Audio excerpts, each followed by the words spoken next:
Tuhan sertamu.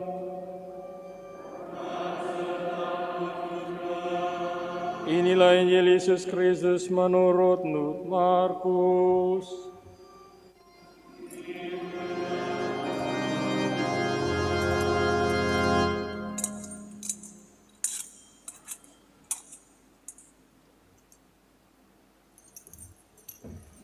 Kita pakai rumus yang singkat pada buku ini, halaman 8. Tetapi Yesus memanggil murid-muridnya lalu berkata, "Kamu tahu bahwa orang-orang yang disebut pemerintah bangsa-bangsa memerintah rakyatnya dengan tangan besi, dan pembesar-pembesarnya menjalankan kuasanya dengan keras atas mereka.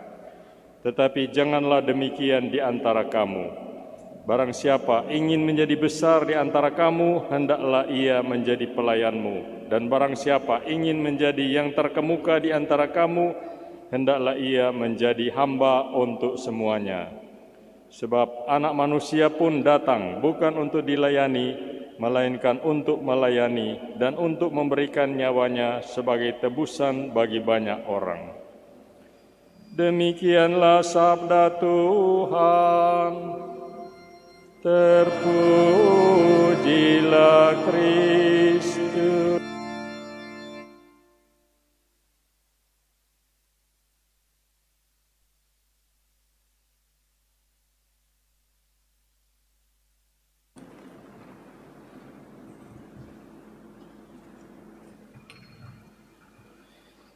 Kamu tahu bahwa orang-orang yang disebut pemerintah bangsa-bangsa memerintah rakyatnya dengan tangan besi, dan pembesar-pembesarnya menjalankan kuasanya dengan keras atas mereka. Tetapi janganlah demikian di antara kamu.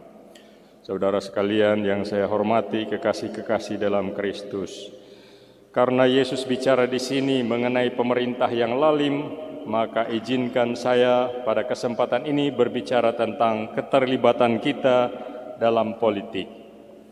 Adolf Hitler, pemimpin Nazi Jerman, penjahat perang terbesar Perang Dunia Kedua, yang notabene adalah seorang anggota gereja juga, pernah berkata, politik itu bukan urusan gereja, politik itu bukan urusan pendeta, politik itu bukan urusan orang Kristiani.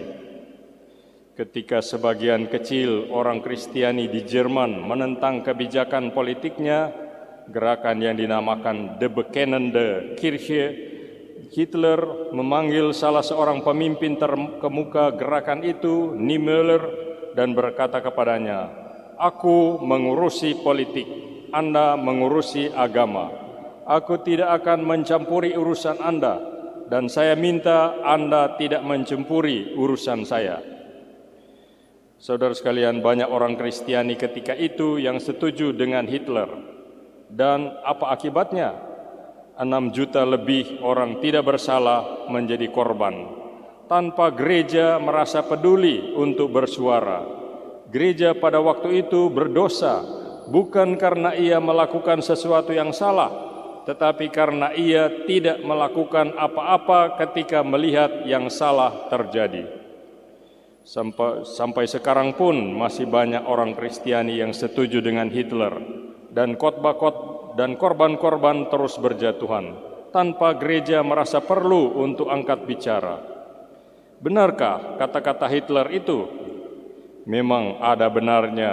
Misi Yesus memang bukan misi politik, tapi toh pernyataan itu hanya setengah saja benarnya. Karya penebusan Yesus Kristus memang tidak tergantung kepada politik, tidak tergantung pada khotbah-khotbah kita. Karyanya itu tidak tergantung pada doa-doa kita, tidak tergantung pada kegiatan-kegiatan gereja. Karya penebusannya tidak tergantung pada apa-apa dan siapa-siapa. Ia adalah 100% anugerah Allah, karya Allah, hanya tergantung pada Allah. Tapi mengatakan bahwa karya penebusan Kristus tidak punya sangkut paut dengan politik, salah besar. Memang kita harus membedakan politik dalam arti umum dengan politik dalam arti khusus atau politik praktis. Memang dalam bahasa sehari-hari tidak dibedakan kedua hal itu. Disebut saja politik umum dan politik praktis. Kalau dalam arti umum politik itu adalah mengusahakan kesejahteraan masyarakat, maka gereja harus terlibat di situ. Gereja harus bersuara, protes, misalnya kalau melihat kesejahteraan masyarakat diganggu. Ketika 2000 tahun lalu Yesus datang ke dunia ini, siapa yang pertama-tama merasa terganggu oleh kelahirannya? Bukan hanya orang-orang berdosa yang mengeraskan hati dan tidak mau bertobat. Bukan hanya pemimpin-pemimpin agama Yahudi yang merasa diri suci, tapi Herodes, seorang pemimpin politik. Begitu Yesus lahir, dialah yang pertama-tama berupaya melenyapkannya. Di tangan siapa Yesus mati disalib? Ya, di tangan Pontius Pilatus. Siapa Pontius Pilatus? Seorang tokoh politik. Mengapa? Karena tokoh-tokoh politik waktu itu lebih peka menyadari bahwa kedatangan Yesus punya dampak dan arti politik. Karena itu Yesus dianggap sebagai gangguan politik. Itulah sebabnya mereka yang berpendapat kedatangan Yesus itu tidak punya sangkut paut dengan politik adalah salah besar. Maka pertanyaannya, mengapa kita harus terlibat di bidang politik? Jawabnya, karena kedatangan Yesus Kristus itu menyentuh dan punya dampak pada segala bidang kehidupan manusia, termasuk bidang politik. Yesus mengatakan dalam Matius pasal 28, "Kepadaku telah diberikan segala kuasa di surga dan di bumi." Segala kuasa di surga dan di bumi, artinya tidak ada satu kuasa pun di bumi ini yang dapat melepaskan dirinya dari kuasa Kristus, termasuk kuasa politik. Paulus dalam Kolose pasal 1 ayat 20 berkata, "Oleh dialah ia memperdamaikan segala sesuatu dengan dirinya, baik yang di bumi ini maupun yang ada di surga." Segala sesuatu artinya tak ada satu sisi pun dalam kehidupan manusia yang tidak termasuk dan tidak tercakup di dalam karya pendamaiannya. Wahyu pasal 21 ayat 5 mengatakan, "Lihatlah, aku menjadikan segala sesuatu baru." Segala sesuatu artinya juga kehidupan politik, termasuk di dalam program dan rencana pembaruan Kristus. Saudara sekalian, ini berarti di bidang politik pun tidak boleh ada Tuhan yang lain kecuali Kristus. Tahukah kita bahaya terbesar di dalam politik?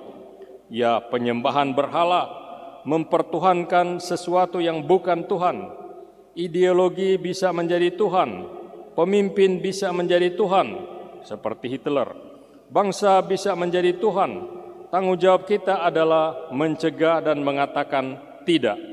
Hanya ada satu Tuhan di mana saja, dan semuanya, apa saja, termasuk ideologi, pemimpin atau bangsa, bukanlah Tuhan. Mereka harus takluk dan tunduk di bawah kekuasaan Tuhan yang satu. Saudara sekalian, apa artinya tanggung jawab politik kita agar pendamaian Kristus diwujud nyatakan dalam kehidupan politik?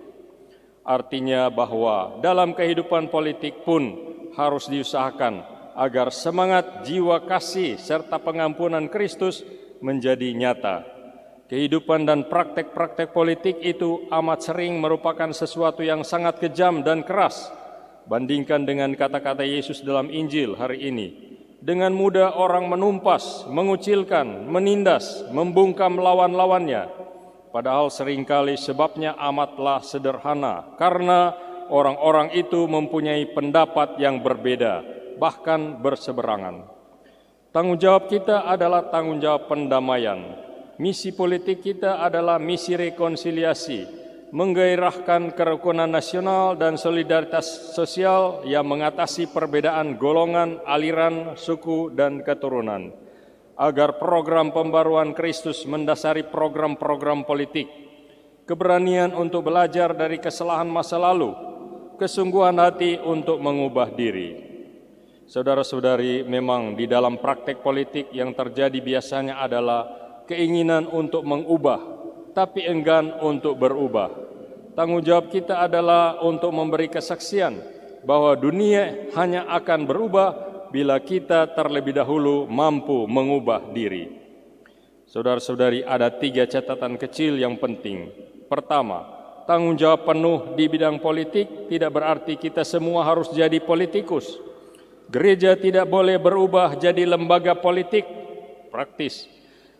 Misalnya pendukung partai tertentu. Orientasi seorang politikus adalah bagaimana memegang kuasa. Bagi kita yang penting bukan siapa yang memegang kuasa itu.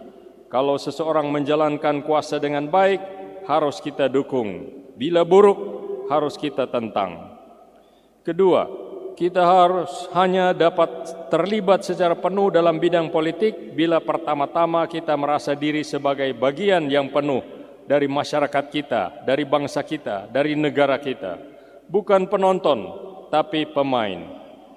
Ketiga, kita harus seperti Kristus, melihat segala tugas kita juga dalam bidang politik, bukan sebagai status atau kedudukan yang mengatasi orang-orang lain, melainkan sebagai pelayanan.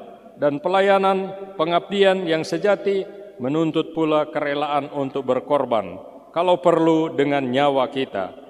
Kata Yesus, barang siapa ingin menjadi besar di antara kamu, hendaklah ia menjadi pelayanmu. Dan barang siapa ingin menjadi terkemuka di antara kamu, hendaklah ia menjadi hamba untuk semuanya. Menjadi pemimpin bukan pertama-tama untuk memperoleh kekuasaan, jabatan, keuntungan, dan syarat akan aneka kepentingan lain. Hal-hal tersebut justru mengarahkan mereka untuk menjadi pemimpin yang otoriter, tangan besi, keras, dan selalu memaksakan kehendaknya kepada orang lain. Pemimpin yang hanya memikirkan ingin mengokohkan kekuasaan, jabatan, dan keuntungan akan menjelma menjadi pemimpin yang akan menghukum orang-orang yang tidak sejalan dengan apa yang menjadi kehendaknya. Ia akan menindas dan menekan mereka yang berada di bawah kepemimpinannya. Memimpin merupakan jalan untuk pengabdian dan pelayanan kepada orang banyak. Inilah kepemimpinan Kristiani yang diajarkan Yesus. Saudara sekalian, tentu kita adalah warga negara kerajaan surga. Tapi kita hanya dapat menjadi warga negara kerajaan surga yang baik dengan pertama-tama menjadi warga negara yang bertanggung jawab dimanapun kita berhidup. Semoga demikian. Amin.